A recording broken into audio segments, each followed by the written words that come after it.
आपके सरकार से क्या मुद्दे हैं? सरकार से प्रमुख मुद्दे हमारे ये है सर कि हमें राजस्थान के अंदर 2005-06 से 174 लोग हैं जिन्होंने दिव्यांग शिक्षा की नींव रखी थी जी।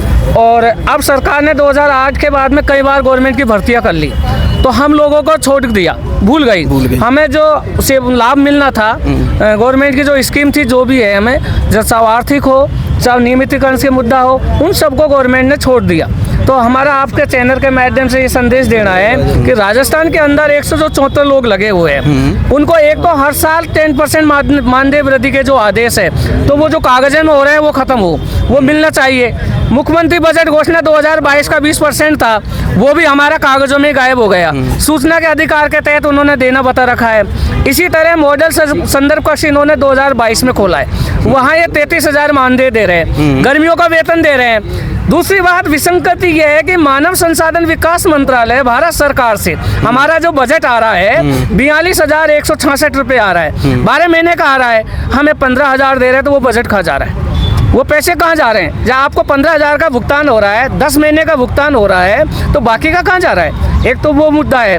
दूसरा, हमारे कुछ साथियों को उन्होंने प्लेसमेंट एजेंसी से हटाकर एक ही विभाग में, एक ही योग्यता, एक ही काम में इन्होंने चूरू के अंदर संविदा पे कर दिया। तो हमारा आपके चैनल के माध्यम से ये निवेदन है सरकार से कि जहाँ आप एक आदमी को 174 में से संविदा पे कर सकते हो, तो 173 को क्यों नहीं कर रहे? ये भेदभाव क्यों किया जा रहा है? तो मेरा प्रमुखता से ये मुद्दा है कि हमें तत्काल प्लेसमेंट एजेंसी से मुक्त किया जाए और चूरू के अंदर जो संविदा पे किया गया है वो एक समान किया जाए।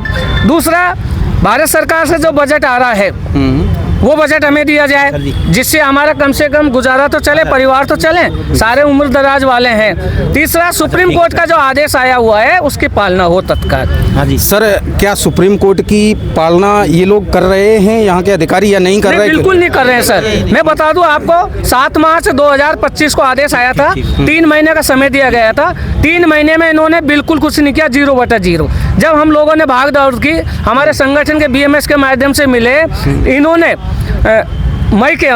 जून के अंदर इन्होंने कमेटी गठन की थी। कमेटी का जो मेंबर बनने थे वो कमेटी का गठन नहीं किया है, इन्होंने गलत बनाई, मतलब फर्जी रिपोर्ट देने के लिए कैसे भी करके तालम टोल हो ये मामला। लेकिन सुप्रीम कोर्ट ने भी संज्ञान में लिया कि आपने गलत हो गए। मेरी मुख्यमंत्री माननीय जनसुनवाई में मैंने कहा साहब इन्होंने तो कमेटी का गठन भी नहीं किया। ऑनलाइन उन्होंने OSD साहब ने फ़ोन किया शिक्षा सचिव को, उन्होंने कहा कमेटी का गठन कर लिया, मैंने कि सर नहीं किया।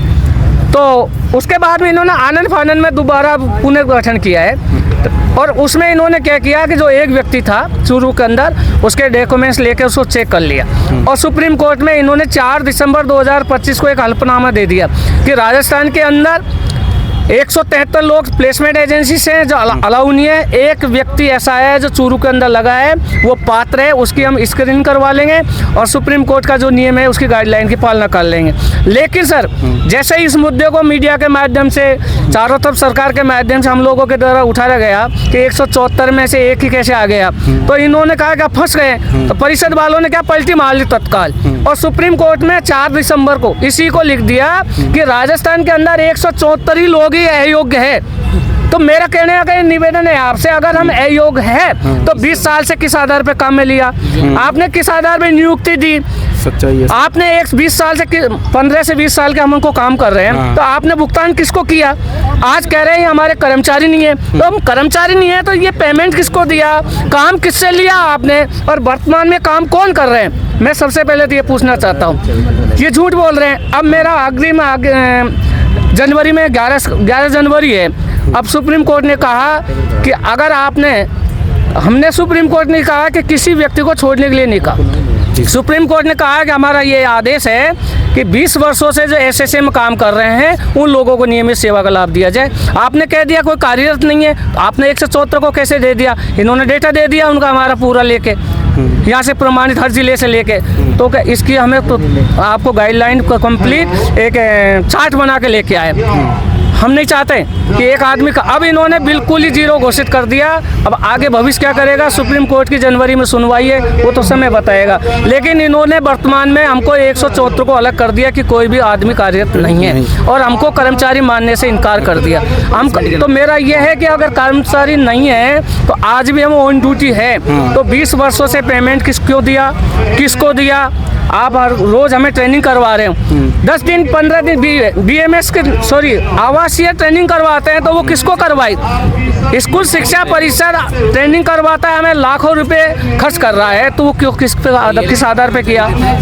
साथियों, आप लोग ये पिंक सिटी न्यूज में ये शानदार खबर देखेंगे और कैसे बड़े चैनल वाले ये सारी चीज़ें नहीं दिखाना चाहते। मैं आप लोगों से कहना चाहूँगा कि सर की ज़्यादा से ज़्यादा इस वीडियो को शेयर करना और सर की मदद के लिए राजस्थान सरकार से एक रिक्वेस्ट करेंगे कि इनकी सुनवाई बहुत से जल्द की जाए। इसमें सर ऐसा मेरे साथी भी है, मेरे जो साथी 174 में ये ऐसे भी लोग हैं जो खुद दिव्यांग है और दिव्यांगों की सेवा कर रहे हैं, और एक अल्प मानदेय में ऐसे भी परिवार है मेरे साथ में, कहना नहीं चाहिए लेकिन पीड़ा की बात है, उनके परिवार सहित वो दिव्यांग है, खुद दिव्यांग, उनके परिवार पूरा मिसेज परिवार बच्चे भी दिव्यांग है। आप 15,000 में वो किस तरह जीवन यापन कर रहे हैं, ये आप खुद आकलन कर सकते हैं। लेकिन इस सरकार के, इस अधिकारियों के किसी प्रकार की कोई परवाह नहीं है। एक बात और कहूँगा, मंत्री से, CM से और शिक्षा विभाग के अधिकारियों से बार मिलने पर एक ही आश्वासन मिलता है जो झूठा, कि आपकी फाइल चल रही है। फाइल चल रही है, वो फाइल कौन सी है? लेकिन अभी ये 4 दिसंबर को ओपन हुआ है कि हमने जो कॉपी ली सुप्रीम कोर्ट की, उसमें कहा कि 174 अयोग्य है, तो वो फाइल कौन सी आ गई? मतलब झूठ का पर्दाफाश हो गया। ये है प्लेसमेंट एजेंसी में एक संविदा होती है, लेकिन फिर भी मतलब सरकार हम किनारा कर रही है, पल्ला झाड़ देती है कि भाई आप अयोग्य हो। भाई अयोग्य किस आधार पर किया? जब हम 20 साल से सेवाएं दे रहे हैं, दिव्यांग बच्चों के लिए काम कर रहे हैं इतने सालों से। अब आपसे RCS रजिस्टर्ड है, STC BEd स्पेशल, हम योग्यता रखते हैं, भारतीय पुनर्वास परिषद से पंजीकृत है, फिर भी मतलब सरकार मतलब अपनों को अयोग्य घोषित कर दिया हमको। इतना काम करते हुए दिव्यांगों की बच्चों की जो नींव मजबूत की थी हमने, कोई नहीं जानता था स्पेशल एजुकेशन को, लेकिन जब हम 2005 में लगे थे तो हमने स्पेशल एजुकेशन की एक नींव मजबूत की, इसको खड़ा किया, और आज हमको सरकार ये कह रही कि आप अयोग्य हो, जबकि हमने मजबूती से हमारा। मैं आपसे एक रिक्वेस्ट और करूंगा कि हम लोगों की 174 की तो क्या सुनेगी सरकार? 104 माननीय मुख्यमंत्री जी महोदय की बजट घोषणा की पालना नहीं हो रही है। बड़े दुख की बात तो यह है, 2013 में 25% की घोषणा की थी, 2022 में 20% की घोषणा की थी, उसकी पालना आज तक नहीं है, जिसकी हजारों बार लिखित में दे चुके हम, हजारों बार लिखित में घोषणा पत्र में भी। और सूचना के अधिकार में इन्होंने दे रखा है, शंभू सिंह जी वहाँ के सहायक निदेशक स्कूल शिक्षा परिषद की सील साइन का ठप्पा लगा हुआ है। ममता दाजिच मैडम 2 बार लगाई, उनका वही रिपोर्ट दी है, और उसका आकलन करते हैं योग कर 105% वेतन देना बताया वृद्धि का, वो राशि कहाँ गई? दूसरी बात मैं आपसे आग्रह करूंगा कि कुछ लोग इसमें से हमारे साथी ऐसे हैं, खुशी की बात में उनको बुराई नहीं करूंगा, 2022 का 20%